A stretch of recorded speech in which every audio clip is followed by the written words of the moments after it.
Llavors, les línies de treball sempre es vinculen amb aquestes col·laboracions que treballem junts. En el cas, per exemple, de Manlleu, per una banda tenim Artesanàlia, que és la fira d'artesania amb la que hem col·laborat. Per exemple, aquest any la fira no es fa, només es fa un dia, i dintre d'aquest dia sí que farem, per exemple, allò que us deia de les performances. També estem creant a Manlleu un portal d'artesania, que la idea, tot i que sabem tots que la FOC ha creat una pàgina web meravellosa, que de fet serà el referent que tenim de l'artesania catalana, però sí que és veritat que des de Manlleu vam fer una proposta i hem creat un portal d'artesania que el que volem és sumar, en aquest cas. Aquest portal a nosaltres com a associació ens anirà molt bé, ens serveix molt perquè, a part d'unificar tot el sector, tant els socis com els no socis, perquè està obert a tothom, sí que és veritat que també serà un punt on puguem explicar tot allò que estem fent, no només en els artesans, sinó a la ciutadania en general. I l'altra, per exemple, línies de treball que també seguim, en aquest cas en Manlleu, per exemple, és un programa que es diu Èxit, que ells, des de promoció econòmica, perquè això no us ho he dit, sempre treballem des de promoció econòmica, els artesans som empresaris, sí que hi ha una vessant cultural, però ja n'hi ha prou de demanar diners, perquè pobres de nosaltres, som uns artesans que volem i fem cultura, no, som empresaris, i com a empresaris sí que evidentment demanem suport des de promoció econòmica. Aquesta proposta que ens han fet a Manlleu d'Èxit està molt bé perquè és Empresa, Xarxa, Innovació i Territori. És un programa que ve de la Generalitat, ve molt concret dintre de promoció econòmica per potenciar sectors. Han potenciat el sector de comerç i ara potenciaran el sector d'artesania. I això és interessant, ens hem d'apuntar. També és una de les línies de treball. Una altra línia de treball és amb els museus. Si volem que l'artesania, el nostre producte, tingui un prestigi, no vol dir que es vengui, que tingui un prestigi de bon primer, portem-ho als museus.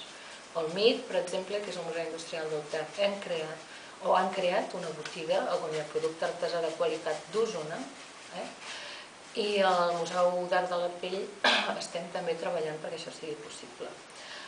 Per altra banda, per exemple, en els museus, en el MIT també hem fet cursos, petits cursos tast, que en podríem dir, d'artesania amb diferents artesanes d'Osona que mostren l'ofici i fem uns cursos, però sempre en col·laboració. Per altra banda, i també hem fet exposicions, de producte, exposicions, la veritat, molt interessants, tant a un museu com a l'altre. I això és important, que dins del territori ens vinculem amb totes les ja siguin museus, ja siguin administracions, ja siguin escoles, ja sigui l'Escola d'Art de Vic, que també, és a dir, ens hem de vincular amb tot allò que d'una manera o altra podem interactuar, això és important. Consell comarcal. El Consell comarcal és important també de tenir perquè tot i que segurament és el més feixuc de treballar-hi perquè és un ens una mica que no sabem què treballar, és una mica amorfa, no? Però tot i amb això han apostat per l'artesania d'Osona. Nosaltres quan vam néixer amb el Consell Comarcal, perquè va ser els primers que vam anar a veure, els primers que vam dir volem crear una associació, i van ser ells els que van crear i van fer un estudi, van poder tenir un cens dels artesans, vull dir que amb això el Consell Comarcal sí que ha funcionat. I a partir d'aquí hem fet les empremtes d'Osona que les fem cada any i les fem a partir del Consell Comarcal. Evidentment, ens en cuidem nosaltres, l'associació Introart, i això ha sigut important tant per treballar amb els mateixos artesans que som d'Osona com per donar a conèixer el producte a nivell de Catalunya, però sobretot a nivell d'Osona. I, per exemple, ara aquest any també organitzem unes jornades i també la seva treball de Consell Comarcal, perquè, clar, ells són territori, i si marquem territori això també és important. Una altra línia de treball és amb l'Escola d'Art de Vic. Tenim molt clar una cosa, la mitjana d'edat dels artesans, almenys que som a Introart, de debò, és entre 35 i 55. Això és greu, necessitem gent jove. Llavors hem de creure i creiem amb els emergents. D'on surten els emergents?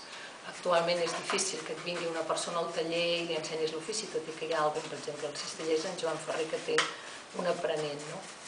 Però és difícil, per tant necessitem allà on es formen, i en aquest cas és l'Escola d'Art de Vic. D'allà sortiran els nous artesans, amb conceptes molt diferents segurament que nosaltres, però que això és l'important. Llavors treballem amb l'Escola d'Art de Vic.